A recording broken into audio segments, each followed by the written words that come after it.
The doorbell rang at exactly 6:47 p.m. on a Tuesday in small-town Cedar Falls, Iowa.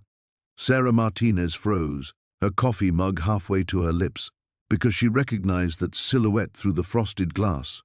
Tall, broad shoulders, the same gentle posture she remembered from when they were both 8 years old. 18 years had passed since little Tommy Henderson moved away after his father's job transfer. 18 years since that tearful goodbye when she'd grabbed his hand and declared with all the fierce certainty of childhood, "When I grow up, I'll marry you." He'd smiled and promised to come back for her. Now Thomas stood on her doorstep in a crisp white shirt and black tie, missionary badge gleaming, but his eyes held secrets that hadn't been there in their innocent past. Sarah's engagement ring suddenly felt heavy on her finger. Her fiancé was upstairs, completely unaware that her childhood fantasy had just walked back into reality. But why now? And why did Thomas look like a man running from something rather than toward a promise? Before we jump back in, tell us where you're tuning in from, and if this story touches you, make sure you're subscribed because tomorrow I've saved something extra special for you. The second ring pierced through her paralysis. Sarah set down her mug with trembling fingers, watching the coffee slosh over the rim onto her grandmother's antique table. The stain would set if she didn't clean it immediately, but her feet seemed rooted to the hardwood floor. "Sarah? Someone at the door?" David's voice drifted down from upstairs, followed by the sound of his laptop closing. He'd been working on the Peterson account all evening, mumbling about quarterly projections and client meetings. "I've got it," she called back, surprised by how normal her voice sounded. Her heart hammered against her ribs as she approached the door, each step echoing in the sudden silence of their modest two-story home. Through the frosted glass, she could see Thomas shifting his weight from foot to foot, a nervous habit she remembered from their childhood.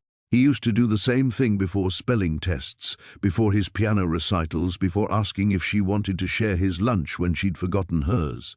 The brass doorknob felt ice-cold under her palm. She turned it slowly, as if controlling the speed might somehow change what waited on the other side. "Hello, Sarah." His voice had deepened, carrying traces of places she'd never been. Utah mountains, foreign missions, a life lived entirely separate from hers. But underneath the unfamiliar cadences, she heard echoes of the boy who'd taught her to catch fireflies and shared his theories about where clouds went to sleep. Thomas. His name fell from her lips like a prayer she'd forgotten she knew. "I can't believe you're here." He stood perfectly still, missionary training evident in his composed posture, but his hands betrayed him, clenched at his sides, knuckles white against his dark slacks. "I told you I'd come back." A laugh escaped her, sharp and breathless. "That was 18 years ago. We were children playing house, were we?" The question hung between them, weighted with implications she wasn't ready to examine. Behind him, the autumn twilight painted Cedar Falls in shades of amber and shadow. The maple tree in their front yard, the same tree where she'd carved their initials with her father's pocket knife, blazed scarlet in the fading light. "Sarah, everything okay down there?" David's footsteps creaked across the upstairs floorboards. Thomas's gaze flicked past her toward the stairs, taking in the wedding magazines scattered on the coffee table, the engagement photos displayed on the mantel, the life she'd built in his absence. Something flickered across his features, pain, perhaps, or relief. She couldn't tell which disturbed her more. "You're engaged." It wasn't a question. Her left hand instinctively moved to cover the ring, a modest solitaire that had seemed perfect when David proposed 6 months ago. Now it felt like evidence of a betrayal she hadn't known she was capable of committing. "The wedding is in December. Congratulations." But his eyes told a different story. They held the same intensity she remembered from the day he'd promised to return, when they'd sat on the tire swing behind her house and planned their imaginary future. They would live in a castle, he'd said. She would wear a crown made of dandelions. They would have 7 cats and a dog named Jupiter. "Thomas, I should go." He stepped backward, nearly stumbling off the porch. "I'm sorry. I shouldn't have come here. I just thought..." He shook his head, missionary composure cracking. I thought maybe… Wait, the word escaped before she could stop it. He froze, hope and fear warring in his expression. Upstairs, David's footsteps approached the staircase. In moments, he would appear, demanding explanations she didn't have for questions she couldn't answer. Her engagement ring caught the porch light, casting tiny rainbows across the doorframe like fragments of broken promises. But Thomas's eyes held secrets that made her forget about rainbows entirely. Don't go, she whispered. Not yet. The morning light filtered through the lace curtains of Sarah's kitchen, casting delicate shadows across the newspaper spread before her. She'd read the same paragraph 3 times, her mind refusing to focus on anything beyond the stranger who claimed to know her deepest secret. The coffee in her mug had grown cold an hour ago, but she continued to grip it like an anchor. Mom, you're doing that thing again. Emma's voice cut through her reverie as her 17-year-old daughter bounded into the kitchen, backpack slung over one shoulder. What thing? Sarah folded the paper with deliberate precision, avoiding her daughter's perceptive gaze. That thing where you pretend to read but you're actually somewhere else entirely. Emma grabbed an apple from the fruit bowl and studied her mother's face. You've been weird since yesterday. Did something happen at the library? Sarah's breath caught. Emma had inherited her father's intuition along with his dark eyes, eyes that saw too much. Just tired, sweetheart. You'd better hurry or you'll miss your ride. Emma lingered, clearly unconvinced, but the honking of a car horn outside sent her rushing toward the door. Love you, Mom. Try to actually drink your coffee today instead of just holding it hostage. The house fell silent except to the rhythmic ticking of the grandfather clock in the hallway, a wedding gift from Sarah's mother-in-law that had marked 18 years of carefully constructed normalcy. Sarah rose and moved to the window, watching Emma climb into her friend's car, laughing at something on her phone. So young, so unburdened by the weight of choices that seemed impossible until they became inevitable. The phone rang, startling her from her thoughts. The caller ID showed the library's number. Sarah, thank goodness. Margaret's voice carried an unusual tension. I've been thinking about yesterday, about that young man who was asking for you. Something didn't sit right with me, so I did a little digging. Sarah's grip tightened on the receiver. Margaret had worked at the town records office before the library and had connections everywhere. What kind of digging? Well, I called my cousin Janet. You know, she works at the motor lodge out on Route 9. She said a young man matching that description checked in 3 days ago. Paid for a week in advance cash, but here's the strange part. He's been asking questions around town, about you, about your family. The kitchen suddenly felt too small, the walls pressing inward. What kind of questions? About when you moved here, about Emma's father, about whether you had any family from before. Janet said he seemed nice enough, polite, but there was something intense about him, like he was on some kind of mission. The word sent a chill down Sarah's spine. She remembered now. The white shirt, the black name tag, the earnest expression that belonged to young men who knocked on doors with books and testimonies. But this wasn't about salvation. This was about something much more dangerous. Margaret, if he comes back to the library, don't tell him anything. And call me immediately. Sarah, what's this about? You're scaring me. But Sarah had already hung up. She moved through the house with sudden purpose, climbing the stairs to her bedroom. In the back of her closet, behind winter coats that smelled of mothballs, sat a small cedar box she hadn't opened in years. Her hands trembled as she lifted the lid. Inside lay the remnants of a life she'd left behind. A silver bracelet with a broken clasp, a ticket stub from a county fair, a pressed flower from a corsage, and beneath it all, a photograph. 2 children on a tire swing, arms wrapped around each other, laughing at some long-forgotten joke. The boy couldn't have been more than 8, gap-toothed and freckled, with sandy hair that stuck up in impossible directions. But his eyes, even then, his eyes held that same intensity Margaret had described. On the back, in a child's careful handwriting, Daniel and Sarah, best friends forever. I promise I'll find you someday. Love, Danny. She'd forgotten about the promise until now, dismissed it as the innocent vow of a lonely boy who'd become her constant companion during one strange summer when her world had been turned upside down. She'd been 8 too, staying with relatives while her parents' marriage crumbled, finding solace in a friendship that had felt like the only stable thing in her universe.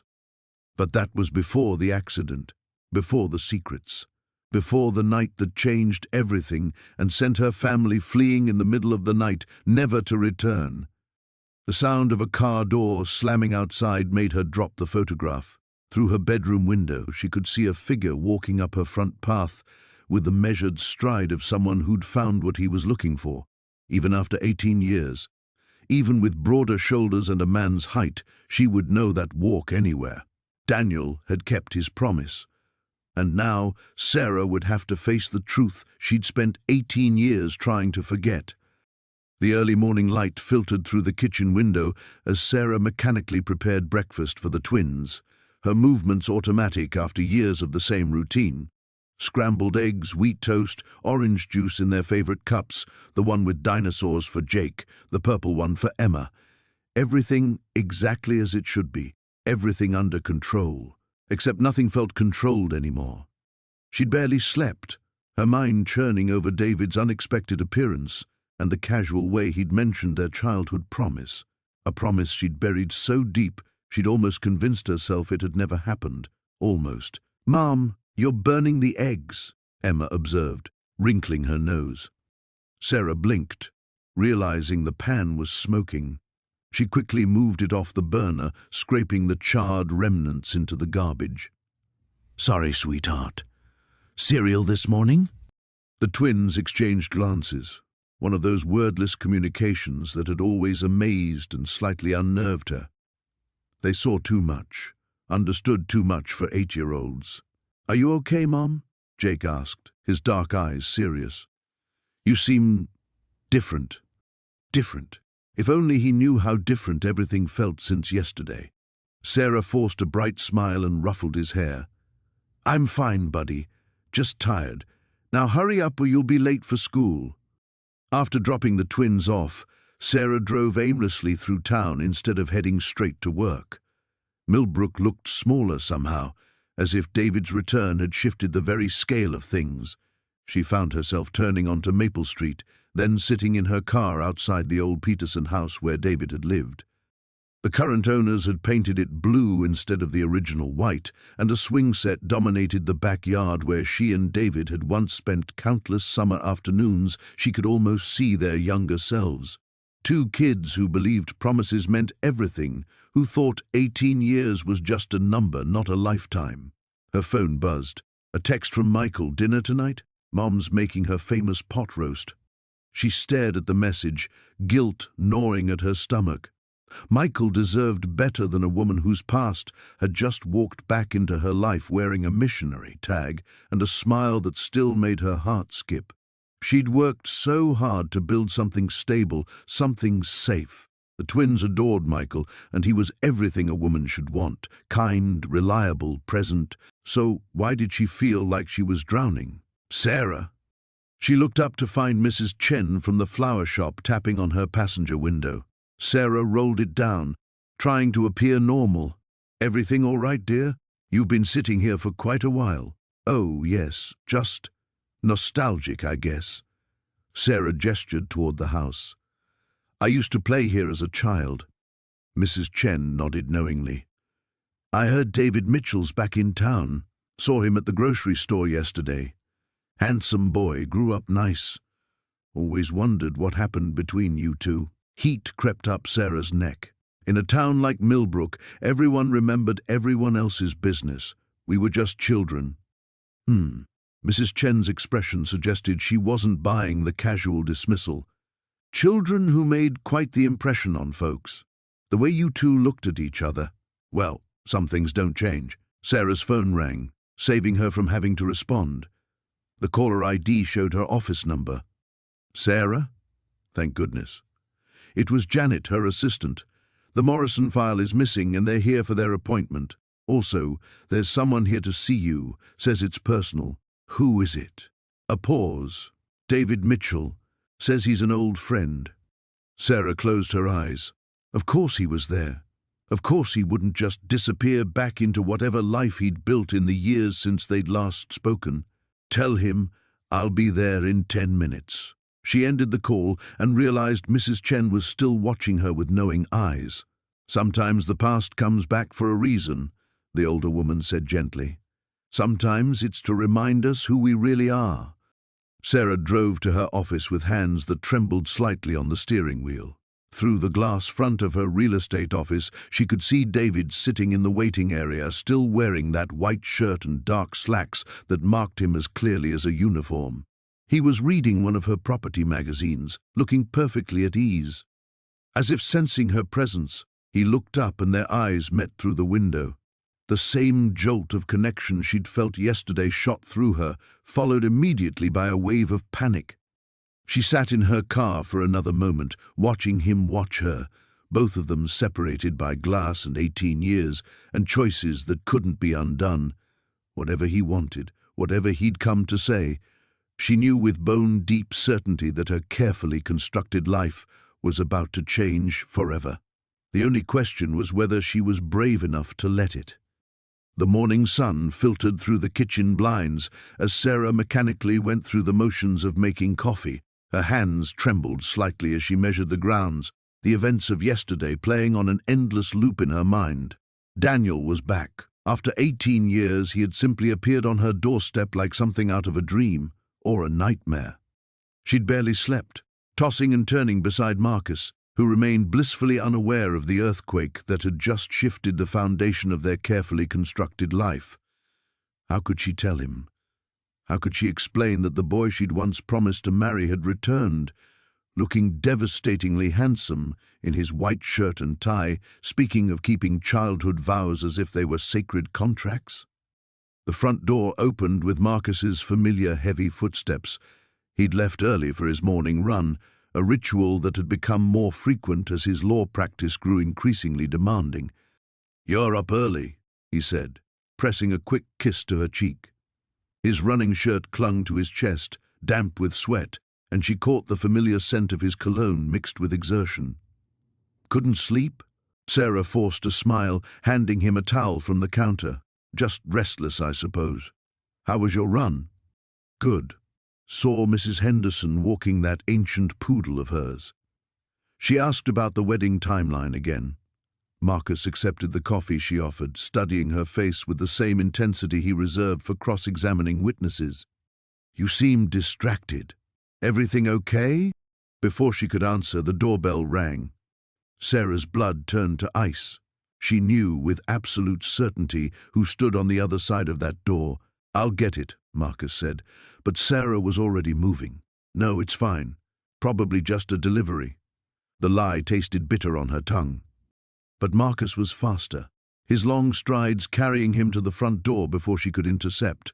Through the living room archway, she watched in slow-motion horror as he opened the door to reveal Daniel standing on their porch, holding a small wrapped package. "Can I help you?" Marcus's voice carried the polite wariness of someone encountering an unexpected stranger. "I'm looking for Sarah Chen. I'm an old friend from Oregon." Daniel's voice was steady, professional, but Sarah caught the slight tremor beneath the surface. "Marcus, who is it?" Sarah appeared beside her fiancé, her heart hammering against her ribs. Daniel's eyes met hers, and she saw something flicker across his features, surprise perhaps, or recognition of her distress. "Hello again, Sarah." "Again?" Marcus's gaze shifted between them, his legal instincts clearly activated. "Daniel and I knew each other as children," Sarah said quickly. "We lost touch years ago." 18 years, Daniel corrected softly, and Sarah wanted to kick him for the precision. "I was in the neighborhood and thought I'd stop by. I brought you something." He held out the package. "Something that belongs to you." Marcus stepped protectively closer to Sarah, his territorial instincts engaged. "That's thoughtful of you, but we were just sitting down to breakfast. Perhaps you could call first next time?" Sarah recognized the dismissal in Marcus's tone. polite but firm, the voice he used with opposing counsel when negotiations were over. But Daniel didn't move. "Of course, I apologize for the intrusion." Daniel's eyes remained fixed on Sarah, though I was hoping we might catch up. "It's been so long, and there's quite a bit to discuss." The weight of his words settled between them like a challenge. Sarah felt trapped between two worlds, two versions of herself, the woman she'd become and the girl she'd once been. "What kind of business brings you to the area?" Marcus asked, his voice carrying professional courtesy edged with suspicion. "I'm doing missionary work, the Church of Jesus Christ of Latter-day Saints. I've been called to serve in this region for the next several months." Sarah's stomach dropped. Several months. Not a brief visit, not a chance encounter, but an extended stay. "How interesting," Marcus said dryly. "Well, as I mentioned, we're rather busy this morning." Daniel nodded, but made no move to leave. Instead, he held out the package to Sarah. "This really does belong to you. I've carried it a long time." Against her better judgment, Sarah stepped forward and accepted the small box. It was wrapped in simple brown paper, tied with white string, and felt substantial in her hands. Through the paper, she could feel the outline of something rectangular and hard. "What is it?" Marcus asked. Sarah's fingers found the edges of what felt unmistakably like a jewelry box.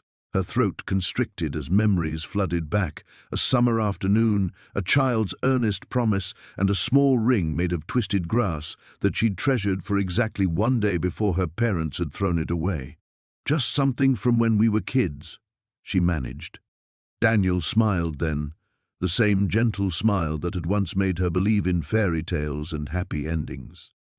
"Some promises are worth keeping, don't you think, Sarah?" The rain drummed against the kitchen window as Sarah stared at the phone in her trembling hands. Elder Matthews, no, Daniel, had been gone for 3 hours, but his presence still lingered in the house like smoke after a fire. She'd tried calling her sister twice, hanging up before the first ring both times. How could she explain something she didn't understand herself? The business card he'd left sat on the counter, slightly damp from where her coffee mug had left a ring. Daniel Matthews, investment consultant. She'd Googled him during those sleepless hours after he left, finding a professional headshot that barely resembled the boy she'd known. This Daniel wore expensive suits and smiled with practiced confidence. The search results painted a picture of success. Awards, charity galas, a corner office in downtown Seattle. But none of it explained why he'd really come back to Millbrook. Sarah's phone buzzed with a text from her daughter.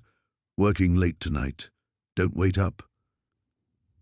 Emma had been distant lately, spending more time at her job than at home, but Sarah had chalked it up to teenage independence. Now she wondered if there was something more. The timing of Daniel's return felt too convenient, too calculated. She found herself walking upstairs to her bedroom, drawn by an impulse she couldn't name. In the back of her closet, behind winter coats that still smelled faintly of Michael's cologne, was a shoebox she hadn't opened in years. Her hands shook as she lifted the lid, revealing a collection of memories she'd tried to forget. The friendship bracelet was near the bottom, its once bright colors now faded to pastels. She'd made it for Daniel the summer before he moved away, spending hours learning the intricate pattern from a library book. He'd worn it every day until the morning his family packed their station wagon and drove out of her life. Beneath it lay a folded piece of paper, the edges soft with age. Her heart hammered as she unfolded their promise, written in her careful cursive and his boyish scrawl. "If we're both not married by the time we're 30, we'll marry each other." They'd signed it solemnly, like the binding contract it had seemed to their 18-year-old hearts. She was 36 now, had been married, widowed, and was raising a daughter alone. The promise should have been nothing more than a childhood curiosity, a sweet memory to smile about. So why had Daniel's eyes held such intensity when he'd mentioned it? The front door slammed downstairs, making Sarah jump. Emma's voice called out, unusually cheerful. "Mom, you home?" Sarah quickly refolded the paper and closed the box, her heart racing as footsteps thundered up the stairs. She barely managed to shove the memories back into their hiding place before Emma appeared in the doorway, cheeks flushed from the cold rain. "You're home early," Sarah said, hoping her voice sounded normal. "I thought you were working late." Emma's smile faltered slightly. Change of plans. "Hey, weird question. Did someone stop by today?" Mrs. Chen next door said she saw a man leaving our house this afternoon. The lie formed on Sarah's lips before she could stop it. Just someone from the insurance company. Nothing important. But Emma was studying her face with those sharp green eyes she'd inherited from Michael, and Sarah had never been good at deception. "Mom, are you okay? You look, I don't know, upset about something." "I'm fine, sweetheart. Just tired." Emma lingered in the doorway, clearly unconvinced. "You know you can talk to me, right? About anything?" The irony wasn't lost on Sarah. Here was her daughter offering the very honesty Sarah was withholding, and for a moment she was tempted to confess everything. But how could she explain Daniel without explaining the promise? How could she voice her growing suspicion that his return was connected to something darker than nostalgia? "I know," Sarah said instead. "Thank you." After Emma left for her room, Sarah returned to the window, staring out at the rain-soaked street. The familiar neighborhood suddenly felt foreign, as if Daniel's presence had shifted something fundamental in the landscape of her life. Every shadow seemed deeper, every sound more significant. Her phone rang, startling her from her thoughts. The number was unknown, but something made her answer. "Sarah?" Daniel's voice was softer than it had been earlier, almost vulnerable. "I know this is presumptuous, but I was wondering if we could meet tomorrow. There are things I need to tell you. Things I should have said 18 years ago." She closed her eyes, feeling the weight of the past pressing against her chest. "Daniel, I don't think—" "Please." The word was barely a whisper. "It's about Emma." The phone slipped from Sarah's suddenly nerveless fingers, clattering to the hardwood floor. Through the thin walls she could hear her daughter moving around in her room, completely unaware that her world was about to change forever. The manila envelope felt heavier than it should have in Sarah's hands as she sat in her car outside the post office. Elder Thompson, Daniel, had left 2 hours ago, but his presence still lingered like morning fog that refused to lift. She'd promised to mail the letter to his mission president, explaining his request for emergency leave. "Personal family matters," he'd written, though they both knew the truth was far more complicated. Her phone buzzed against the passenger seat. Mom calling again. Sarah let it go to voicemail, just like the previous 4 calls. She couldn't face another conversation about the barbecue, about how rude it had been for her to disappear with that nice young missionary, about what the neighbors might think. If her mother only knew what she was really thinking about, propriety would be the least of her concerns. The letter crinkled as her grip tightened. She should mail it. Daniel had asked her to, trusted her with it. But mailing it meant he would stay, meant this impossible situation would continue to unfold. Not mailing it meant, what? That he'd be forced to return to his mission, that whatever this was between them would end before it truly began. A knock on her passenger window made her jump. Through the glass, she saw her sister Rebecca's concerned face peering in. Sarah quickly shoved the envelope under her purse and unlocked the doors. "I've been looking everywhere for you," Rebecca said, sliding into the passenger seat. "Mom said you left the barbecue with some missionary? What's going on?" Sarah started the engine, needing something to do with her hands. "It's complicated. Try me." Rebecca's voice carried that older sister tone that brooked no argument. "And don't give me some brush off. You looked like you'd seen a ghost when you ran out of there." Ghost. If only Rebecca knew how accurate that description was. "Do you remember when I was 8 and had that accident at the lake, when you nearly drowned? Of course. We never went back there after that summer. Why?" Sarah pulled out of the parking space, her mind racing. She'd never told anyone about Daniel, about the promise, about the way he'd pulled her from the water and made her swear to wait for him. It had seemed too precious, too fragile to share. Now it felt like a secret that might destroy everything. "The boy who saved me. His name was Daniel Thompson. He's the missionary who was at the barbecue." Rebecca was quiet for a long moment. "That's Quite a coincidence. He says it isn't. He says he came back for me, because of something we promised each other. Sarah, Rebecca's voice carried a warning. Please tell me you're not seriously considering whatever this is. He's a missionary. They're not exactly available for dating.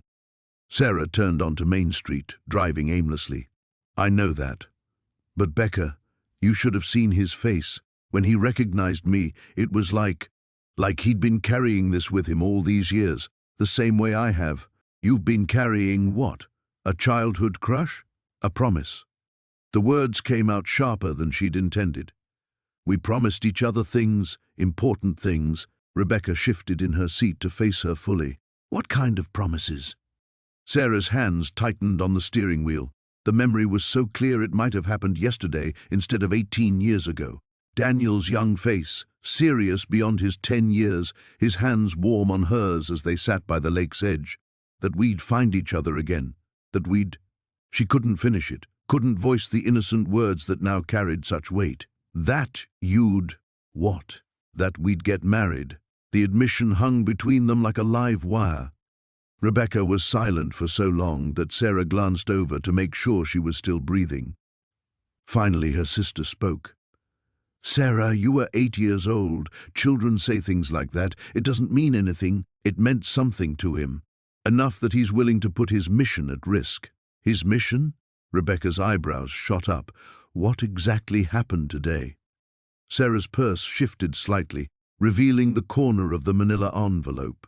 She quickly adjusted it, but Rebecca's sharp eyes had already caught the movement. He asked for emergency leave, to stay and figure this out. And you're helping him. It wasn't a question. They sat in the car outside Sarah's apartment building, the engine ticking as it cooled. Sarah stared up at her bedroom window, remembering all the nights she'd looked out at the stars and wondered if Daniel was somewhere looking at the same sky, remembering the same promise. Becca, what if some promises are meant to be kept? What if this is bigger than logic or timing or what's appropriate? Rebecca reached over and squeezed her hand. Then I guess you better figure out what you really want before you mail that letter.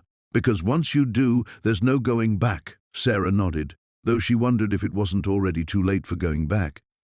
The morning light filtered through the kitchen curtains as Sarah poured her third cup of coffee, her hands trembling slightly from caffeine and nerves. She'd barely slept after Michael's revelation about the letters, her mind spinning between memories of their childhood and the impossibility of what he was suggesting. The promise they'd made under the old oak tree felt like something from another lifetime, spoken by children who couldn't possibly understand the weight of such words. Her phone buzzed against the granite countertop. A text from her sister Rachel, her mom's asking questions about the missionary who came by yesterday. What should I tell her? Sarah stared at the message, realizing she hadn't even considered how to explain Michael's presence to her family. Her mother had always been protective, especially after Sarah's divorce, and the last thing she needed was Alice Brennan's maternal instincts kicking into overdrive. The doorbell rang before she could respond to Rachel's text. Through the peephole she saw Michael standing on her porch, looking somehow both determined and uncertain. He wore the same white shirt and tie, but his hair was slightly mussed, as if he'd been running his hands through it. "We need to talk," he said the moment she opened the door. "Michael, I told you yesterday." Not about the promise. His blue eyes were intense, almost desperate. "About why I really came back." Something in his tone made her step aside, allowing him into her living room. He moved to the window, staring out at the street where children were already gathering for the school bus. "The mission president didn't assign me here randomly," he began, his voice quiet. "I requested this area specifically. I've been planning this return for 2 years." Sarah felt a chill run down her spine. "What do you mean?" He turned to face her, and she saw something she hadn't noticed before, a deep sadness that seemed to emanate from somewhere far beyond his 27 years. "My father died 3 months ago. Michael, I'm so sorry. I had no idea." "He left me some things, including this." Michael reached into his jacket and pulled out a faded envelope, yellowed with age. Sarah's name was written across it in handwriting she didn't recognize. He kept it all these years, along with something else. Sarah's legs felt weak. She sat down heavily on her couch, staring at the envelope as if it might explode. I don't understand. Your father barely knew me. He knew more than you think. Michael's voice was strained. The night you and your family left town, he was working late at the bank. He saw someone, near your house. The room seemed to tilt slightly. Sarah gripped the arm of the couch, her knuckles white. What kind of something? A car he recognized. Someone who shouldn't have been there. Michael sat across from her, leaning forward intently. Sarah, your family didn't leave because of your father's job transfer. At least, not entirely. The coffee in Sarah's stomach turned acidic. She thought of that last night, 18 years ago, the hurried packing, her mother's tears that she'd attributed to sadness about leaving their home, the way her father had checked and double-checked the locks, the urgent phone calls that stopped abruptly whenever she entered a room. You're scaring me, she whispered. Michael's expression softened slightly. I'm sorry. I don't mean to, but my father made me promise to give you this envelope if anything ever happened to him. He said you deserved to know the truth. Sarah stared at the envelope, her maiden name written in that unfamiliar script. Who wrote this? I don't know, my father never told me. But there's more. Michael hesitated, then pulled out a small digital camera. After he died, I found these hidden in his desk. He turned the camera's display toward her, and Sarah's breath caught in her throat. Photos of her house, her current house, taken from different angles, at different times of day. Some were recent, she could tell from her car in the driveway. Others seemed older, from when she'd first moved in after her divorce. Someone's been watching you, Michael said quietly, for years. Sarah's hands shook as she reached for the envelope. The paper felt fragile, as if it might crumble at her touch. Why didn't your father go to the police? I think he was protecting someone. Or maybe he was scared. Michael's voice dropped to almost a whisper. Sarah, I think the person who wrote that letter is the same person who's been watching you. And I think they know I'm here. The envelope seemed to burn in her hands. Part of her wanted to tear it open immediately, but another part, the larger part, wanted to throw it in the fireplace and pretend this conversation had never happened. Yesterday you asked me to leave town, Michael continued, but I can't. Not until you know what's in that letter, not until you understand why your family really left.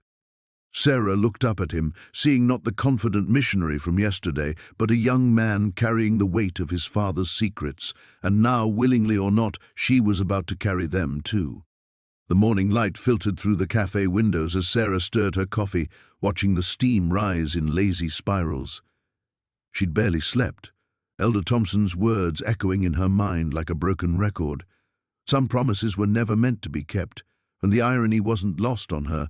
Here was a man whose entire mission was built on keeping sacred promises, telling her to abandon the very vow that had shaped her entire adult life. The bell above the door chimed, and she looked up to see Marcus sliding into the booth across from her. His missionary uniform was crisp as always, but she noticed the shadows under his eyes, the way his hands trembled slightly as he reached for the menu. You look like hell, she said softly. He managed a weak smile.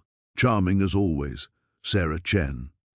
The use of her full name felt deliberate, formal, a barrier he was trying to maintain.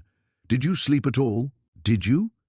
They sat in comfortable silence for a moment, the weight of 18 years pressing down on the small table between them. Sarah found herself studying his face, searching for traces of the boy who had carved their initials into the old oak tree, who had promised to come back for her with all the earnestness of childhood certainty. Marcus, she began, but he held up a hand. There's something I need to tell you first. His voice was steady, but she could see the storm brewing behind his eyes. About why I really came back. Sarah's stomach clenched. What do you mean? He pulled out a worn envelope from his jacket pocket. The paper yellowed with age. Her heart stopped when she recognized her own handwriting, the letter she'd written him 3 years ago, the one that had come back marked "Return to Sender." You got it, she whispered. Eventually. His fingers traced the edges of the envelope. The mission office forwards mail slowly, and I was in a dark place when it finally reached me. Sarah, when you wrote about the accident, about losing the baby, don't. The word came out sharper than she intended. Marcus, please don't. I need to say this. His eyes met hers, and she saw her own pain reflected there. I should have been here. I should have known. How could you have known? Sarah's voice cracked.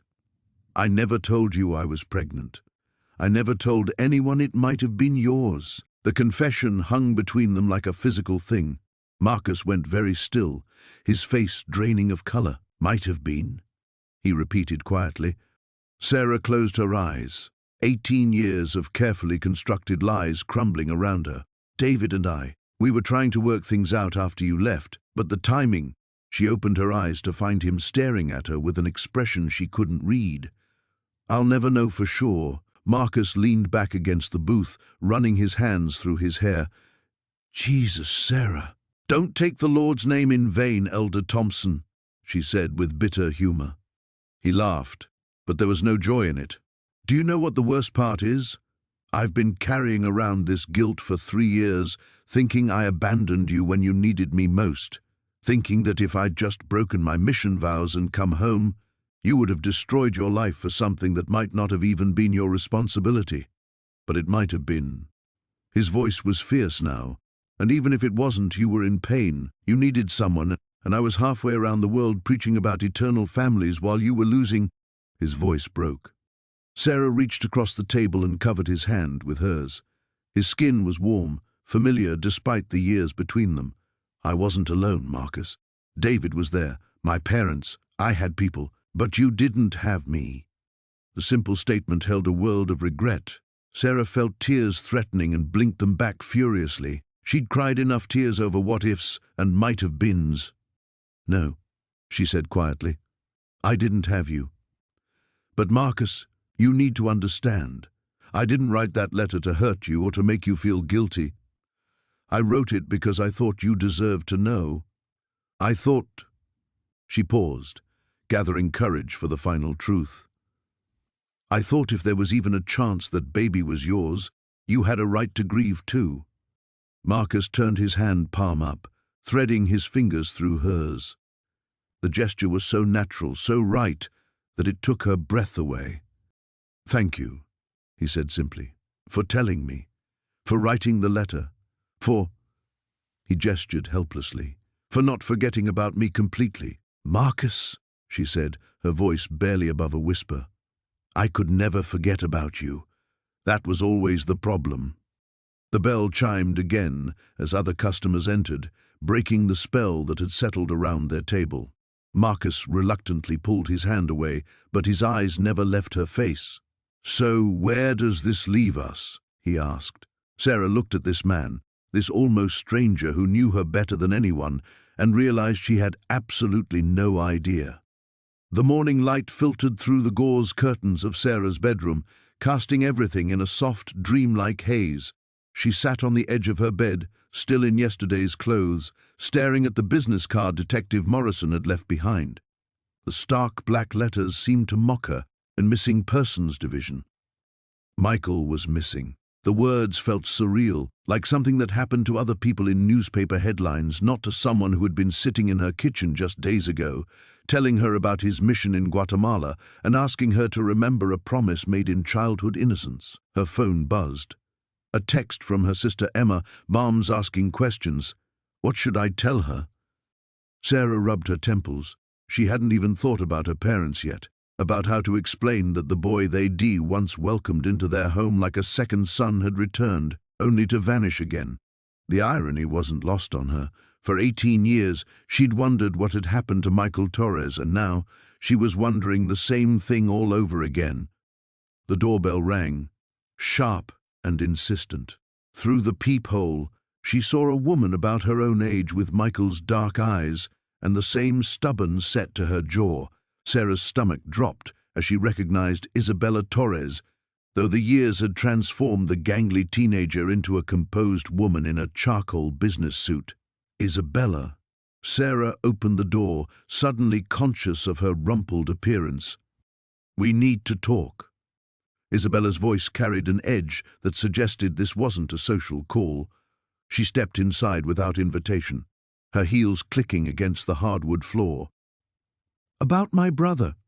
Sarah closed the door, buying herself a moment to think. "I already told the police everything I know. Michael came to see me, we talked, and then he left. I haven't seen him since. But you didn't tell them everything, did you?" Isabella's smile was sharp.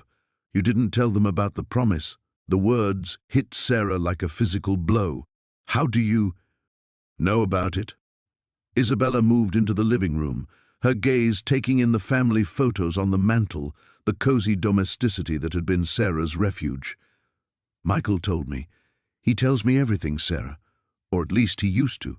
Sarah followed her, feeling like a stranger in her own home. "What's that supposed to mean?" Isabella turned, and for a moment her composed mask slipped. Sarah caught a glimpse of real fear beneath the surface. "It means that 3 weeks ago, my brother called me from Guatemala, excited about coming home. He'd been planning this trip for months, talking about closure and keeping promises, and then he came to see you, and now he's gone. You think this is my fault?" "I think," Isabella said carefully, "that you don't understand what you're dealing with. Michael isn't the same boy who left 18 years ago. He's been through things, seen things. The mission work, it changes people." Sarah sank onto her couch, the weight of the past few days settling heavily on her shoulders. "What kind of things?" Isabella was quiet for a long moment, her fingers worrying at the strap of her purse. When she spoke, her voice was softer, more vulnerable. "Do you remember the night before the Torres family moved away, the night of the accident?" Sarah's blood chilled. "What accident?" "You don't know." Isabella's laugh was bitter. "Of course you don't. Our father made sure of that, made sure it stayed buried, just like everything else." The room felt too small suddenly, the air too thin. Sarah gripped the arm of the couch. "Isabella, what are you talking about?" "There was a fire, Sarah, at the old Brennan warehouse where you kids used to play. Michael was there. He saw something, someone. Our father said it was an accident, that Michael was confused, traumatized. But Michael never forgot." Sarah's mind raced, trying to piece together fragments of memory. The warehouse had burned down the week before the Torres family moved. She remembered the smoke visible from her bedroom window, her father telling her to stay away from the ruins. But Michael had never mentioned being there. What did he say? Isabella's composure cracked completely. He saw who started the fire, and Sarah, the person he saw, they're still here, still in town, still living their life while carrying that secret. The implications crashed over Sarah like a wave. "You think Michael came back to confront them, to finally tell the truth about what happened that night?" Isabella wiped her eyes with the back of her hand, smearing her carefully applied makeup. "And I think whoever it is decided that some secrets are worth killing for. We have to tell Detective Morrison," Sarah whispered. Isabella shook her head. "You don't understand. The person Michael saw that night, they have everything to lose if the truth comes out. They'll do anything to stop it." She paused, meeting Sarah's eyes with an intensity that made her shiver. "And now that you know, you're in danger too." Sarah stood in her childhood bedroom, staring at the small wooden box she'd just pulled from beneath loose floorboards. Her hands trembled as she lifted the lid, revealing letters tied with a faded blue ribbon. Letters she'd written to Thomas, but never sent during those lonely years after he'd left for his mission. The sound of footsteps on the stairs made her quickly close the box and shove it under her bed. Her mother appeared in the doorway, concern etched across her weathered face. "Sarah, honey, there's something we need to discuss." Margaret's voice carried a weight that made Sarah's stomach clench. "About Thomas being back. What about him?"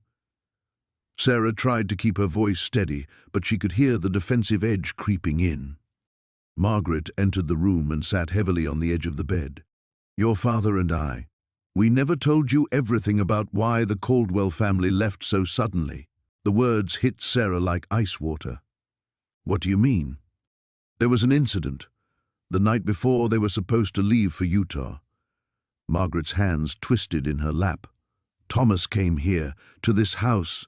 He was frantic, saying something terrible had happened, that he needed to see you. Sarah's breath caught. I don't remember that. You were asleep. Your father wouldn't let him wake you. We thought it was just a boy being dramatic about leaving. Margaret's voice cracked. But Thomas kept saying he'd made a mistake, that someone was going to get hurt because of what he'd done. The room seemed to spin around Sarah. What kind of mistake? Before Margaret could answer, Sarah's phone buzzed. A text from an unknown number. Meet me at the old mill. Come alone. You need to know the truth about that summer. Jay. Sarah stared at the message, her heart pounding. Jay. Only one person from that summer had a name starting with J. Jessica Morrison, Thomas's cousin, who'd visited that final week before the Caldwells left town. Mom, I have to go. Sarah stood abruptly, grabbing her jacket. Sarah, wait. We're not finished talking about this. But Sarah was already heading for the door. We'll talk later, I promise. The drive to the abandoned mill felt endless, every shadow seeming to hide secrets she wasn't sure she wanted to uncover. The old building loomed against the darkening sky, its broken windows like empty eyes watching her approach. Jessica was waiting by the water wheel, barely recognizable from the gangly teenager Sarah remembered. She'd grown into a sharp-featured woman with calculating eyes that seemed to take in everything at once. I wondered when you'd finally want to know, Jessica said without preamble. Know what? Sarah's voice echoed off the stone walls. About what really happened that summer. About why Thomas's family really left. Jessica smiled, but there was no warmth in it. About the promise he made to protect you. Sarah felt the ground shifting beneath her feet. Protect me from what? From my father. Jessica's voice turned bitter. Thomas saw something he shouldn't have seen. My father and your Uncle David making arrangements. Money changing hands. Documents being forged. The words hit Sarah like physical blows. Uncle David, her father's brother, who died in a car accident 2 years after that summer.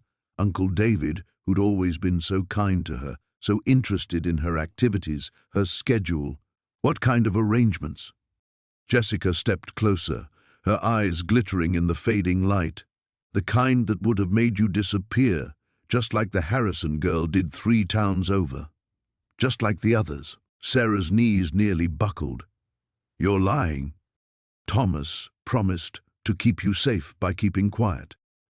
My father promised that if Thomas ever came back, if he ever tried to tell anyone what he knew, bad things would happen to the people Thomas cared about. Jessica's smile widened. Guess who's at the top of that list? Why are you telling me this now? Because my father's dead, and I'm tired of keeping his secrets. But more importantly, because Thomas doesn't know that Uncle David died before he could hurt you. He's been carrying that guilt, that fear, for 18 years. Sarah's mind raced, pieces of a horrible puzzle clicking into place. Thomas's desperate need to see her before leaving, his family's sudden departure, the way her parents had always seemed slightly on edge whenever Uncle David was mentioned after his death. There's more, Jessica continued. The promise Thomas made to you as a child, he never intended to keep it. He only came back now because he finally found evidence that could put my father away forever. He didn't know the old man was already dead. The sound of footsteps on gravel made both women turn. Thomas emerged from the shadows, his face pale in the moonlight. She's right, he said simply, about all of it. I came back to break my promise to you so I could finally keep my promise to protect you. Sarah stared at him, her heart breaking and healing simultaneously, understanding finally dawning that some promises require courage to break. The manila envelope felt heavier than it should have as Sarah's trembling fingers broke the seal. Inside, photocopied documents scattered across her kitchen table like fallen leaves, each one a piece of a puzzle she wasn't sure she wanted to complete. Her breath caught as she recognized the letterhead on the first document. Mountain View Memorial Hospital, the same hospital where she'd been born, where her mother had died giving birth to her, or so she'd always believed.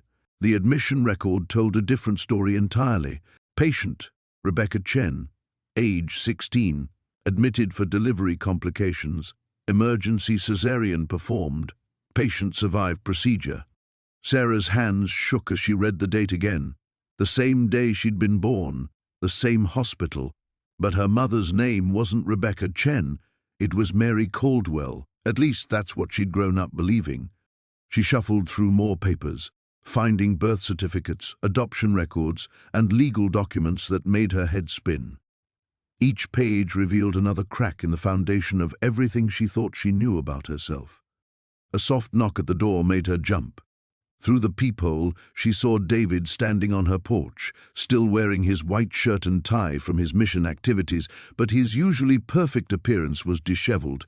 His hair was mussed, his tie loosened, and there was something desperate in his eyes that made her stomach clench. "Sarah, please. We need to talk." She opened the door but didn't invite him in. "Did you know?" His face crumpled slightly. "Know what?" She held up one of the documents. "About any of this?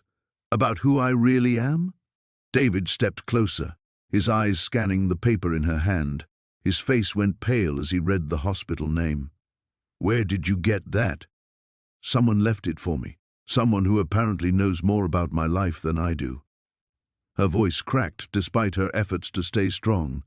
"My whole life is a lie, David. Everything." He reached for her, but she stepped back. "Sarah, whatever that says, it doesn't change who you are. It doesn't change how I feel about you. Doesn't it?" She laughed bitterly. "You made a promise to little Sarah Caldwell. But what if she never existed? What if I'm someone else entirely?" David shook his head firmly. "You're still you. Names on paper don't change that. But they do change things." She gestured to the documents scattered on her table. "According to these records, my birth mother was a 16-year-old girl named Rebecca Chen. She didn't die in childbirth. She gave me up for adoption. The Caldwells weren't my biological parents. The weight of the revelation hung between them like a physical thing." David stepped inside without permission this time, closing the door behind him. "Sarah, listen to me. I've spent the last 2 years thinking about nothing but keeping my promise to you, not to Sarah Caldwell, the name, but to Sarah, the girl who shared her graham crackers with me when I was homesick, the girl who promised to wait for me to come back and marry her. That girl was 8 years old and didn't know any better. Maybe she didn't, but I did." His voice was fierce now, determined. "I knew what I was promising, even as a kid, and when I grew up, when I was old enough to understand what love really meant, I still wanted to keep that promise." Sarah felt tears threatening again. "David, you don't understand. If these documents are real, then everything about my family, my heritage, my identity, it's all been a lie. How can I marry you when I don't even know who I am?" He moved closer, and this time she didn't pull away. "You're the woman who volunteers at the animal shelter every Saturday morning. You're the person who still leaves flowers on your adoptive mother's grave every month. You're the girl who kept every letter I sent from my mission, even though you never wrote back." Her eyes widened. "How did you know I kept your letters?" A small smile tugged at his lips. "Your father told me. Before he died, he said you read them every time you missed me but were too proud to write back." The tears came then, unstoppable. David pulled her into his arms, and she let him, burying her face in his shoulder as 18 years of confusion and longing poured out of her. "Someone wanted me to find these documents," she whispered against his shirt. "Someone wants me to know the truth about my past. But I'm scared, David. What if there are more secrets? What if finding out who I really am destroys everything else?" His arms tightened around her. "Then we'll face it together, just like we promised we would when we were kids." Outside, a car engine started in the distance. Sarah pulled back from David's embrace, something cold settling in her stomach. Through her window she could see fresh tire tracks in the mud by her mailbox. Someone had been watching. Someone was still watching. The rain had stopped, but the air still held that electric tension that comes after a storm. Sarah stood in her kitchen, mechanically washing dishes that were already clean, her mind replaying the conversation with Elder Matthews, with David from 3 hours ago. The ceramic mug slipped from her wet hands, shattering against the porcelain sink. Damn it. She stared at the broken pieces, seeing fragments of her carefully constructed life scattered among the shards. The front door opened, and Marcus's voice carried from the hallway. "Sarah, I'm home early. The Henderson closing got postponed." She heard his briefcase hit the floor, his keys clatter onto the entryway table. The same sounds, the same routine, every Tuesday for the past 5 years. How had she never noticed how predictable it all was? "In here," she called, sweeping the broken mug into her palm. Marcus appeared in the doorway, loosening his tie. His sandy hair was perfectly styled despite the weather, his suit immaculate. Everything about Marcus was immaculate, ordered, safe. "What happened to your hand?" She looked down to see a thin line of blood across her palm where a ceramic fragment had cut her. Just clumsy. He moved toward her with practiced efficiency, grabbing the first aid kit from under the sink. Marcus always had a solution, always knew exactly what needed to be done. It was one of the things that had attracted her to him after the chaos of her early 20s, after David had left for his mission and her world had tilted off its axis. "Let me see." His hands were gentle but clinical as he cleaned the cut. "Not too deep. Won't need stitches." Sarah watched his face as he worked, noting the slight furrow of concentration between his brows, the way he pressed his lips together when focused. She tried to feel something, affection, desire, even simple fondness. There was only a hollow ache where love should have been. "Marcus!" Her voice came out smaller than intended. "Hmm?" He was applying antiseptic now, his attention still on her hand. "Do you ever think about the promises we made when we were young?" His hands stilled for a moment. "What kind of promises?" "Silly ones. The kind kids make when they think they understand how the world works." Marcus resumed bandaging her palm, but she could see him considering her question with the same methodical approach he brought to everything else. "I suppose I promised my mother I'd be a doctor when I was 7, after watching too much of that medical drama she loved. But you became a lawyer instead. Because I grew up, learned what I was actually good at, what would provide stability." He finished with the bandage and looked up at her. "Why do you ask?" Before she could answer, the doorbell rang. Marcus frowned. They rarely had unexpected visitors. Sarah's heart began to race as she heard familiar voices in the hallway outside their apartment. Her mother's laugh, followed by her father's deeper tones. "Were we expecting your parents?" Marcus asked. No. Sarah felt the blood drain from her face. Her parents never made unannounced visits. They were even more scheduled and predictable than Marcus. The doorbell rang again, followed by her mother's voice calling through the door. "Sarah, honey, are you home? We need to talk." Marcus walked toward the front door, but Sarah caught his arm. "Wait." Something in her tone made him stop. "What's wrong?" The weight of 18 years of carefully maintained silence pressed against her chest. Every conversation she'd deflected, every question she'd avoided, every time she changed the subject when talk turned to old friends or high school memories. The secret had become so much a part of her that she'd almost convinced herself it didn't exist. "Sarah?" Marcus's voice held a note of concern she'd rarely heard. Her mother's voice came again, more insistent now. "We know about David, sweetheart. We know he's back." The words hung in the air like smoke, impossible to take back once spoken. Sarah watched recognition dawn in Marcus's eyes, not understanding, not yet, but the awareness that something fundamental had shifted. "Who's David?" His voice was carefully controlled, the same tone he used when cross-examining witnesses. The doorbell rang a third time, and Sarah knew there was nowhere left to hide. The careful life she'd built, brick by brick, was about to come crashing down around her.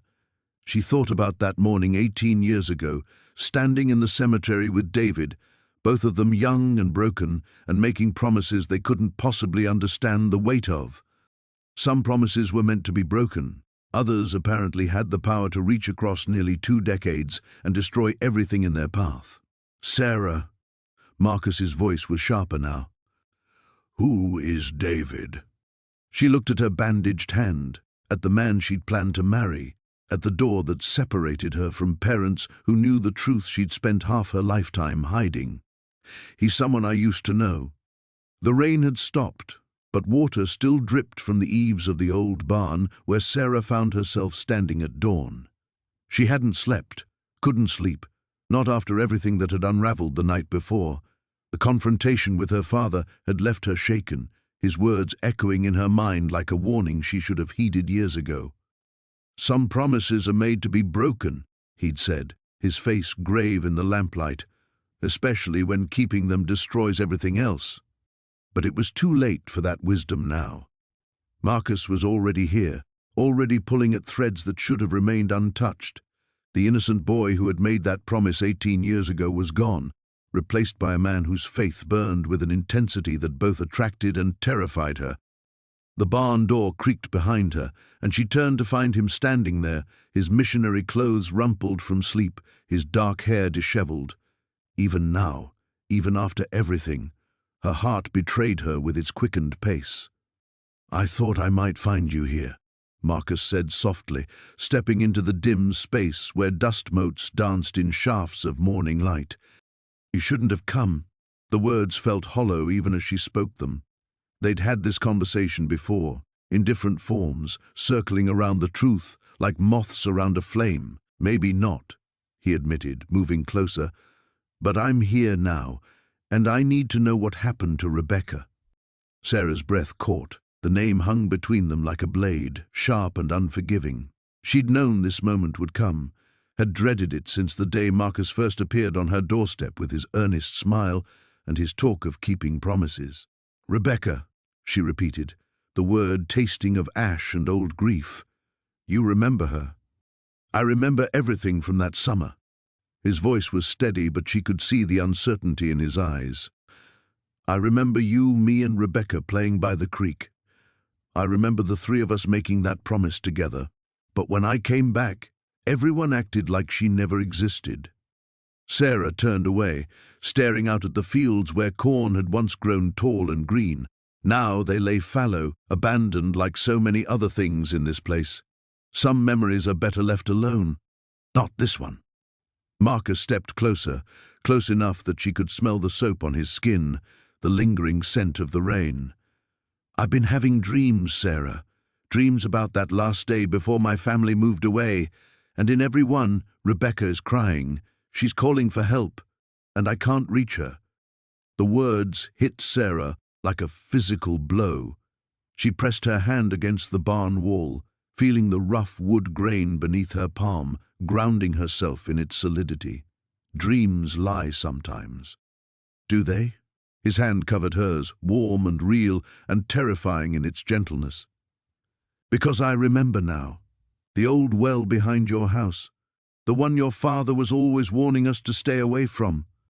Sarah closed her eyes, but the images came anyway. Rebecca's bright laughter turning to screams, the sickening sound of splintering wood, the terrible silence that followed.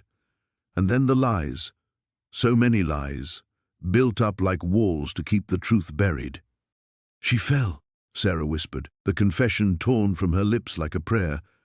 "We were playing near the well, even though we knew we weren't supposed to. The covering was old, rotten. She stepped on it and—" Her voice broke. Marcus's arms came around her from behind, strong and sure, and she leaned into him despite herself.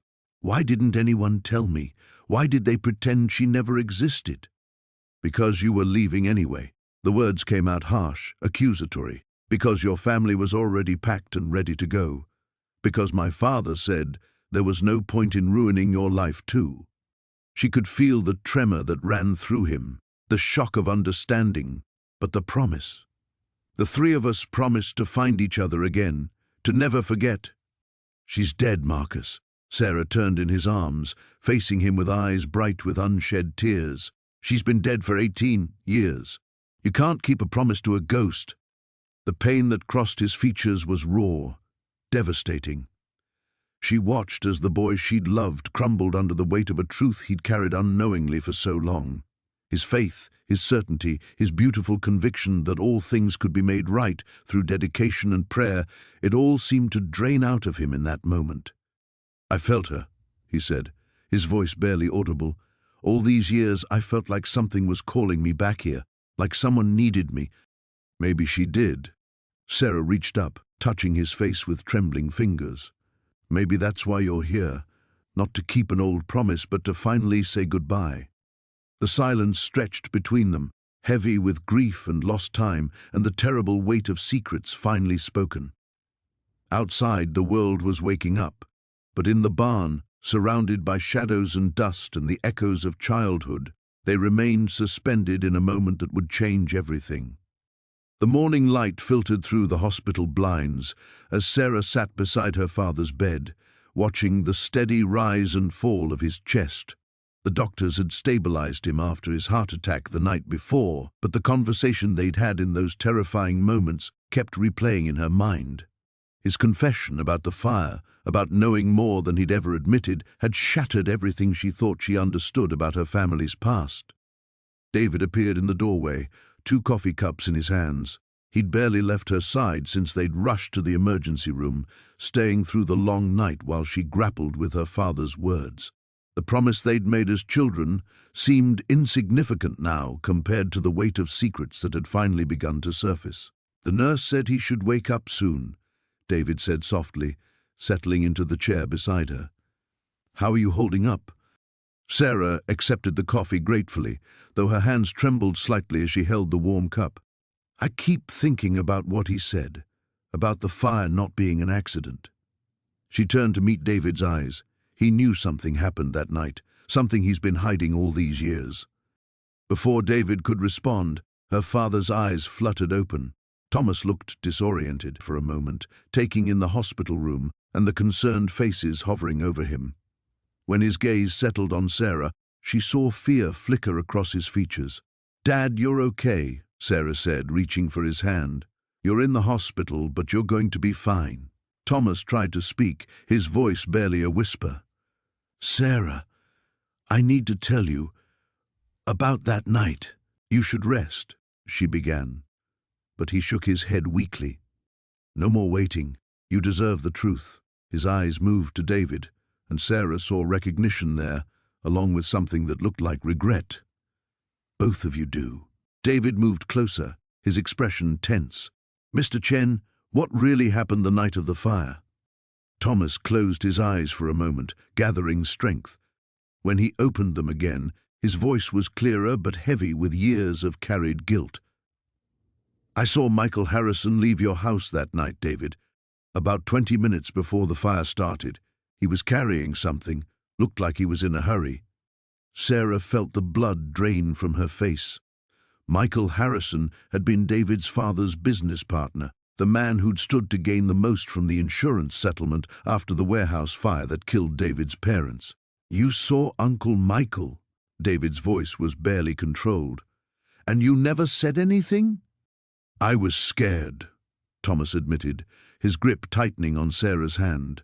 "Michael came to see me the next day, said I must have been mistaken about what I'd seen. Said it would be better for everyone, especially for a young girl who'd just lost her mother, if certain details stayed quiet." He looked at Sarah with anguished eyes.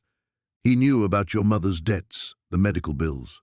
He offered to help, to make sure you were taken care of, as long as I kept quiet about that night." The room fell silent except for the steady beeping of the heart monitor. Sarah felt like the ground was shifting beneath her feet.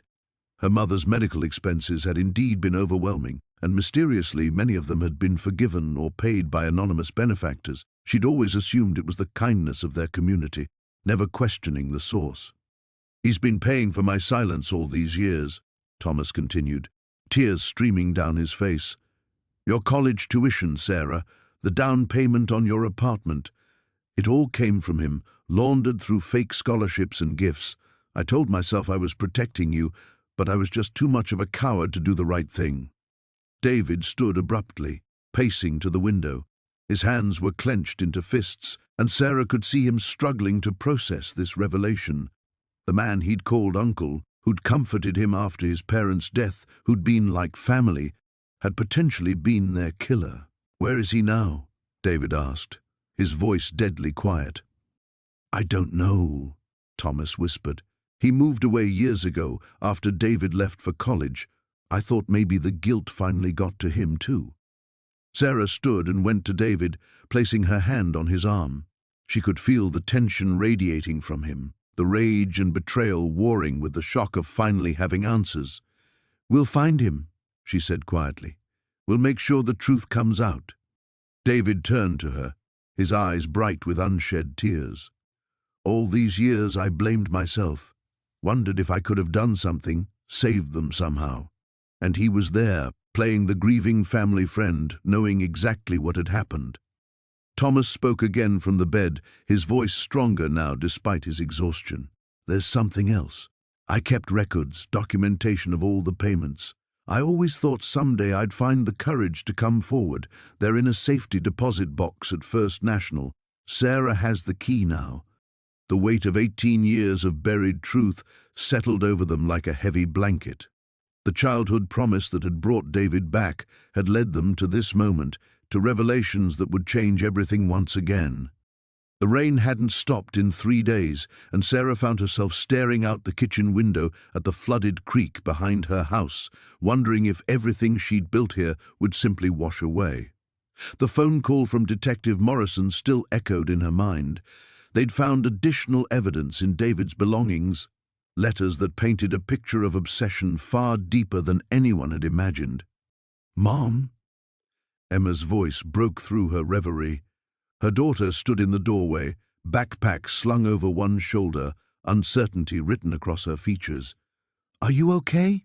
Sarah forced a smile, the same protective mask she'd worn for weeks now. "Just watching the rain, sweetheart." "Ready for school?" "The buses aren't running because of the flooding." Emma stepped closer, and Sarah noticed the way her daughter studied her face, looking for cracks in the facade. "Mom, people are talking?" The words hit Sarah like a physical blow, though she'd been expecting them. In a town this size, secrets had a way of becoming public property, especially when they involved murder investigations and mysterious men from the past. "What kind of talking?" Emma dropped her backpack and moved to stand beside Sarah at the window. "About Elder Matthews, about why he came here. Mrs. Henderson said you knew him before." Sarah's throat tightened. Margaret Henderson had always been the town's unofficial information broker, but her sources were usually reliable. "What else did she say?" "That you two were involved before Dad." Emma's voice carried a careful neutrality that reminded Sarah painfully of herself at that age, trying to navigate adult complications with teenage understanding. The silence stretched between them until Sarah finally spoke. "David and I knew each other when we were very young. We lost touch for many years. But he came back for you, didn't he?" The question held no judgment, only a sad wisdom that made Sarah's chest ache. "That's why he was here." Sarah turned to face her daughter fully, seeing James's steady gaze reflected in Emma's eyes. "Yes, but Emma, I need you to understand something. Whatever David thought he was coming back for, it wasn't real. It was based on something that happened when we were children, a promise that should never have." The doorbell interrupted her, its chime sharp against the sound of rain on the windows. Sarah's pulse quickened, but when she peered through the front window, she saw only Thomas McKenna standing on her porch, his usually immaculate appearance dampened by the weather. "Mr. McKenna," she said, opening the door. "Is everything all right?" His expression was grave as he stepped inside, water dripping from his coat onto her hardwood floor. "Sarah, we need to talk. I've just come from a meeting with the church leadership." Emma appeared at the top of the stairs, clearly eavesdropping, and Thomas glanced up at her before returning his attention to Sarah. "Perhaps we could speak privately?" Sarah's stomach dropped. She'd been dreading this conversation since the investigation began, knowing that David's presence in town would eventually raise questions about her own past. "Emma, could you give us a few minutes?" Her daughter retreated reluctantly, and Sarah led Thomas into the living room, where family photos and James's medical journals created a stark contrast to the conversation they were about to have. "The authorities have been in touch with church headquarters. Thomas began without preamble. Elder Matthews's mission president from 18 years ago has provided some disturbing information about his mental state during his service. Sarah sank into her chair, feeling the weight of revelations settling around her like fog. What kind of information? He was sent home early. The official record says it was for health reasons, but the mission president kept personal notes. David had become fixated on a young woman he'd met during his mission, someone he claimed he was meant to marry. Thomas paused, his weathered hands folding in his lap. The descriptions match you, Sarah. The room seemed to tilt slightly, and Sarah gripped the arms of her chair. We barely knew each other. He lived with my aunt's family for 3 months, that's all. I believe you. But Sarah, there's more. The mission president's notes indicate that David had been planning to return here for years. He'd been tracking your life, your marriage to James, Emma's birth, even James's illness. The implications crashed over her like the floodwaters outside. David hadn't simply remembered a childhood promise. He'd been watching her, waiting for the right moment to claim what he believed was his. "Does Detective Morrison know about this?" Sarah asked. Thomas nodded grimly. "She's the one who contacted the church. Sarah, I have to ask, did you have any indication that David had been monitoring your life?" Sarah thought about the strange feeling she'd had in recent months, the sense of being watched, the way David had seemed to know details about her life that she'd never shared. "I thought it was grief," she whispered. "After James died, I felt like someone was watching me, but I assumed it was just paranoia." Thunder rolled across the valley, and somewhere in the distance, Sarah could hear the sound of sirens heading toward the flooded lower roads, rushing to rescue people who'd waited too long to seek safety. The hospital waiting room smelled of disinfectant and despair. Rebecca sat in the uncomfortable plastic chair, her hands clasped so tightly her knuckles had gone white. The fluorescent lights hummed overhead, casting everything in a sickly pallor that made her feel like she was trapped in a nightmare she couldn't wake from. Through the window, she could see the first hints of dawn breaking over the mountains. She'd been here for 6 hours, ever since the call came through. Marcus had been found unconscious in his hotel room by housekeeping, an empty bottle of prescription medication on the nightstand beside him. The thought made her stomach churn. She kept replaying their last conversation, searching for signs she might have missed, words that could have made a difference. The weight of her confession about David's true parentage had shattered something in him, and she couldn't shake the feeling that her honesty had pushed him over an edge he'd already been teetering on. "Miss Hartwell." A doctor appeared in the doorway, his expression carefully neutral.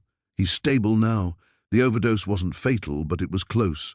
We've pumped his stomach and he's responding well to treatment." Relief flooded through her so suddenly she felt dizzy. "Can I see him?" "He's sedated, but yes. Room 314. I should warn you, he's been asking for someone named Sarah. Do you know who that might be?" Rebecca's breath caught.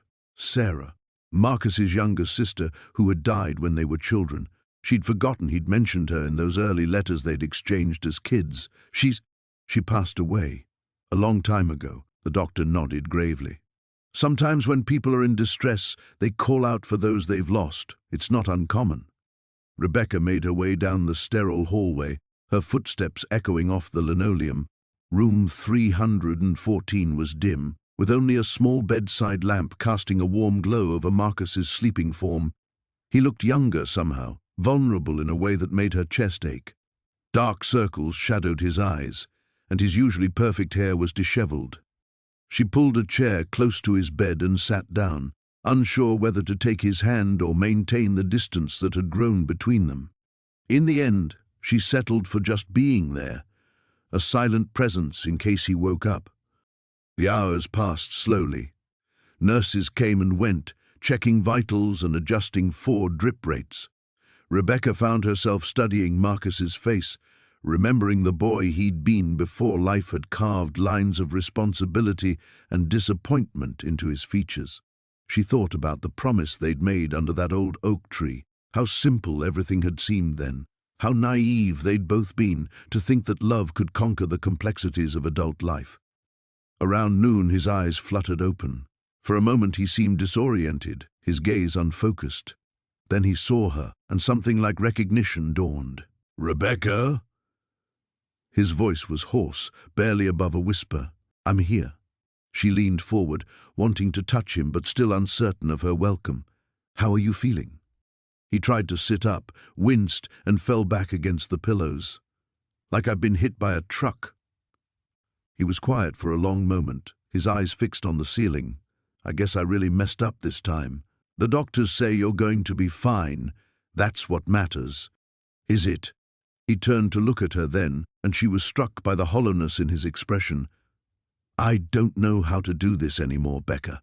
I don't know how to be the person everyone expects me to be." The vulnerability in his admission broke her heart. "Maybe you don't have to be. Maybe you can just be yourself.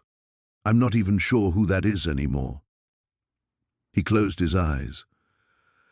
"I came here thinking I could fix everything, that I could somehow make good on all the promises I'd broken.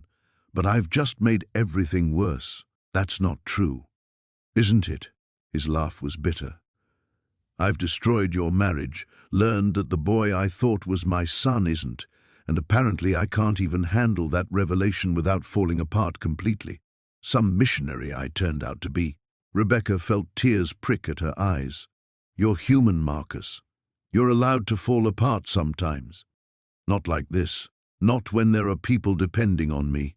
He was quiet again, and she thought he might have drifted back to sleep, but then he spoke again. "I keep thinking about Sarah, about how she used to say that promises were like planting seeds.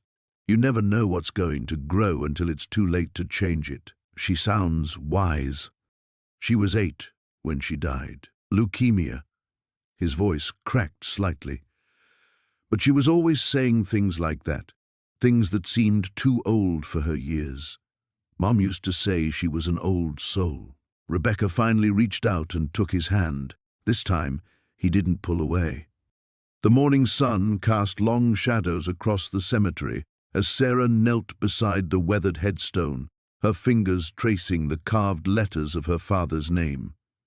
The earth was still soft from yesterday's rain, and she could smell the rich scent of wet soil mixed with the lingering fragrance of funeral flowers. "I know you can hear me, Dad," she whispered, her voice barely audible above the gentle rustling of oak leaves overhead. "I know you're probably disappointed in me right now." Behind her, footsteps approached on the gravel path. She didn't need to turn around to know it was Marcus. She'd been expecting him to find her here, in the place where all the secrets had finally begun to unravel. "Your mother's been looking for you," he said softly, stopping a respectful distance away. "She's worried." Sarah let out a bitter laugh. "Worried about what? That I might actually tell someone the truth about what really happened that summer?" Marcus moved closer, his shadow falling across the grave marker. "Sarah, you have to understand." "Understand what?"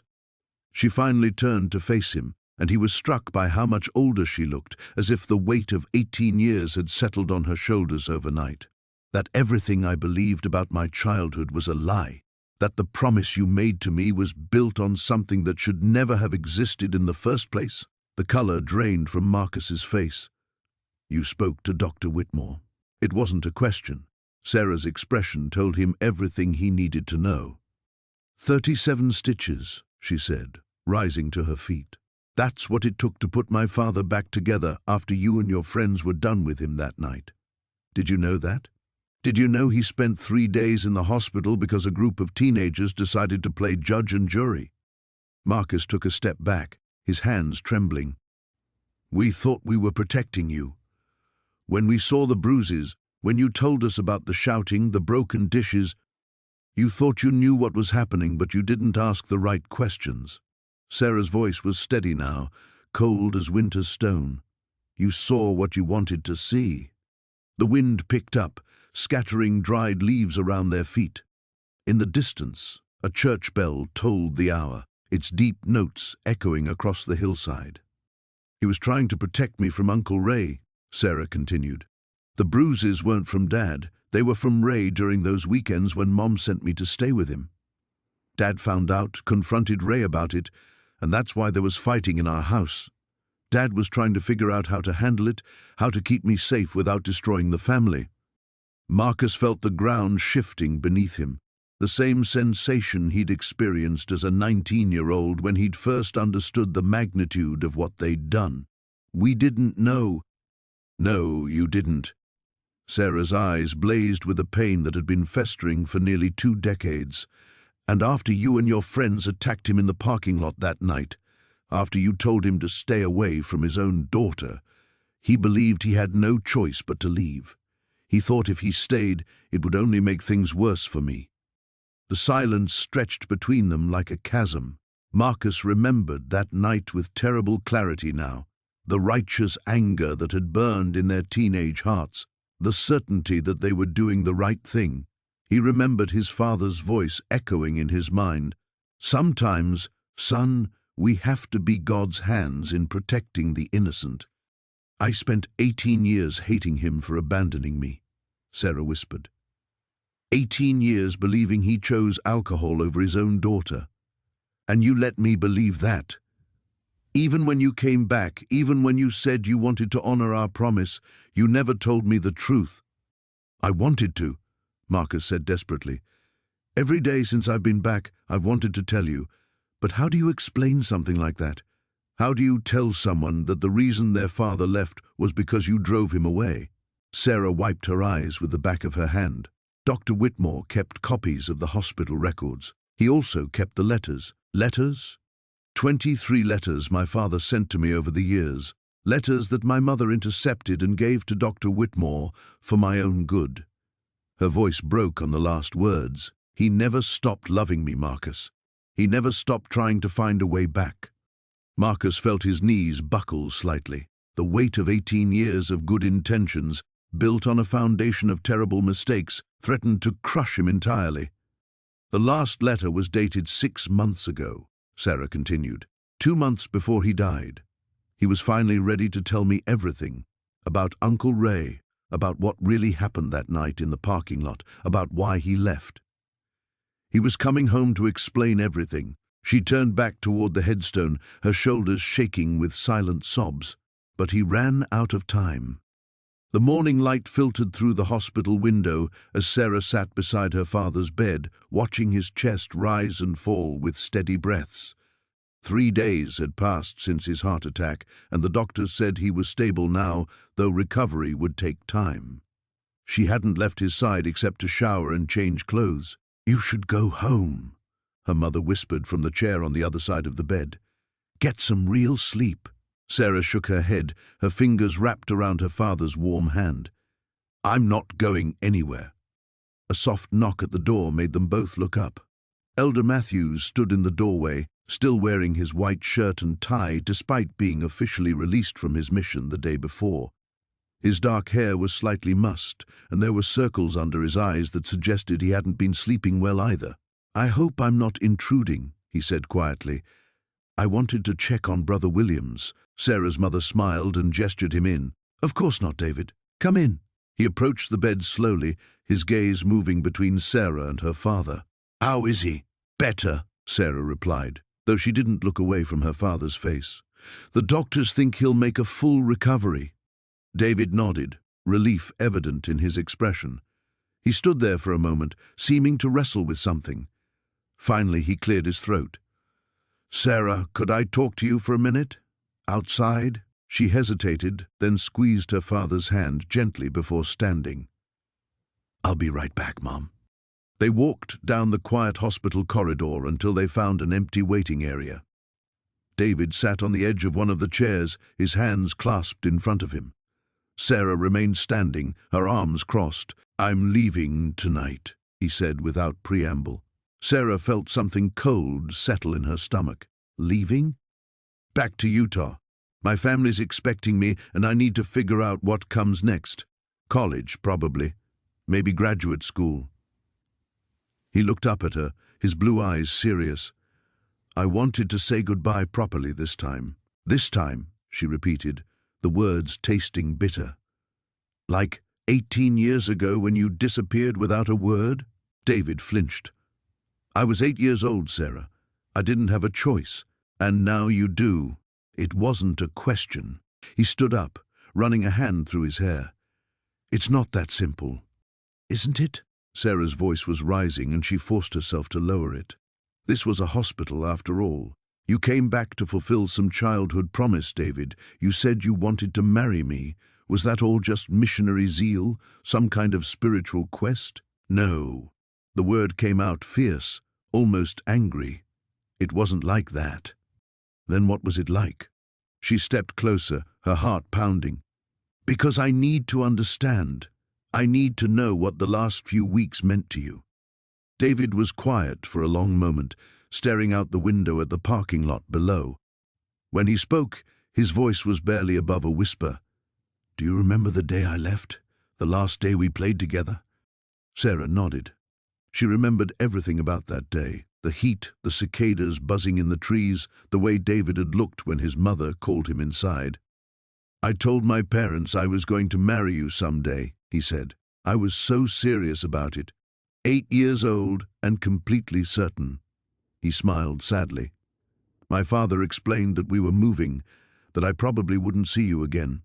But I made myself a promise that day. I promised I'd come back. And you did. And I did.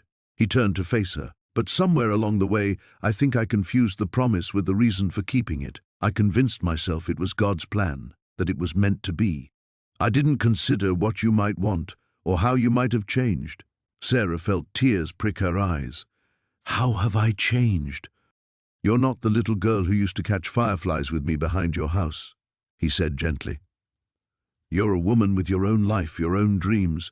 You have a career here, family responsibilities. You belong here, Sarah. I can see that now. What if I don't want to belong here? The words surprised her as much as they seemed to surprise him.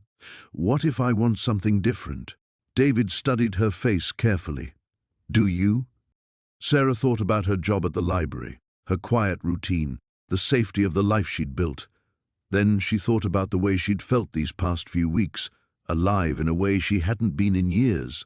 I don't know, she admitted, but I think I'd like the chance to find out. David stepped closer, close enough that she could smell his familiar cologne. Sarah, I need you to know something. That promise I made when I was 8, it wasn't really about marriage. It was about not forgetting. It was about carrying something beautiful with me. And have you carried it with you? He reached out and touched her face gently. Every single day.